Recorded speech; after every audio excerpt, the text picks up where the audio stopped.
เหยี่ยวคากแต่เป่านี่พี่อ่างเป่านี่ปล่อยเพิ่นยางธรรมชาติมันร้อนอากาศร้อนพอดีหลังหลานป่าก็มี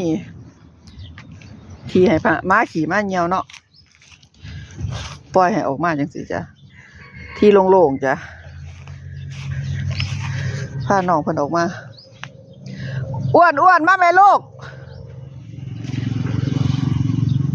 หาหยังนอเจ้าเสือน่ะมาลูกมาเร็วลูก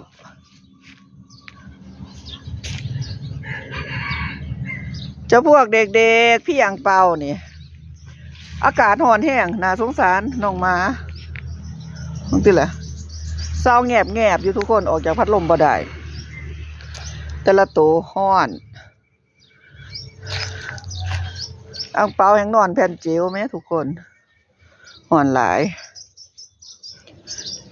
เปลี่ยนสลับกันแผ่นเจล2 แผ่น